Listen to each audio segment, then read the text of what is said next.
My talk is on change and uncertainty.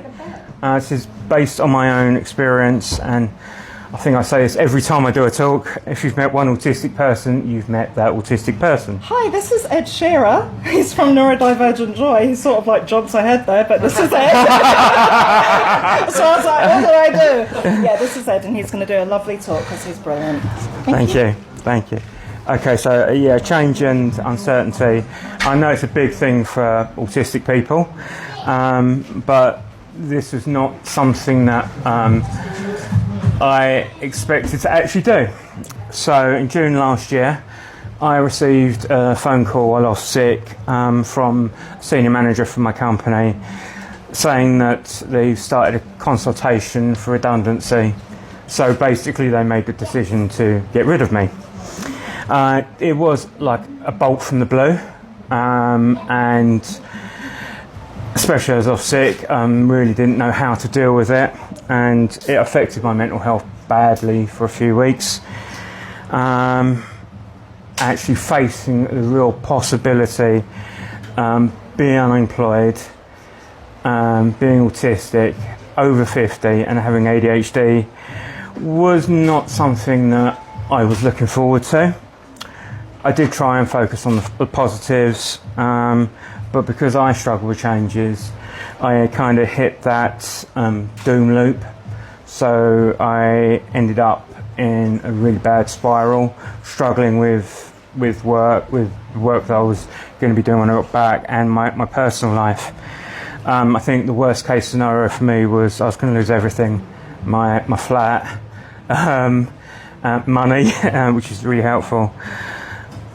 As I struggled processing, it did become unbearable and a huge issue. However, kind of in a positive turn, as weeks went on, things kind of changed. After talking to family and friends, I realised that it could be a blessing in disguise. So, like, since the end of last year, I've been focused on starting my own business. This is becoming a reality. Big time scary. I've also applied for numerous jobs within the autism community, things like autism ambassadors, Oliver McGowan, and other training. I was so scared of the change and the uncertainty. I had never been in this situation. I think during the first few weeks I struggled to acclimatise. When I went back to work, I had a month to work without knowing that I'm going to be without a job, and I did find it really, really difficult to concentrate. Change is so hard for autistics, but I've embraced it. I've embraced the uncertainty, and in early on this year, I was accepted on a specialised Hatch Enterprises Get Ready to Start programme, which is over 12 weeks, 6 sessions, like a gentle easing into being an entrepreneur. At the beginning I thought I would never ever be a businessman or an entrepreneur. When I finished that and graduated, I was given the opportunity to apply for the next level course, which I'm coming to the end of now.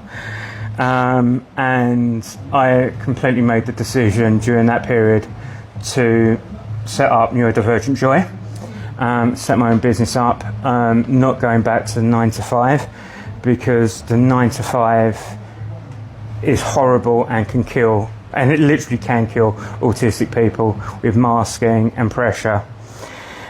So yeah, change is possible. It is difficult. But I had a comment from a good friend recently, how much I've grown and how I bring life into it when I walk into it now. So change can be scary, but it does bring rewards. So all in all, take baby steps as you grow and accept change slowly. And I'd just like to finish with something I wrote in 2011. Seems like a very long time ago. It's actually a poem, and it's called Walls. So, walls. Today my walls came crashing down. The walls that made me frown. Maybe I'll smile, just for a while. When they crashed, I thought my hopes were dashed. Tomorrow I'll smile, just for a while. When I let you in, I can't hear the din. Today I'll smile, yes, smile, just for a while. Thank you very much.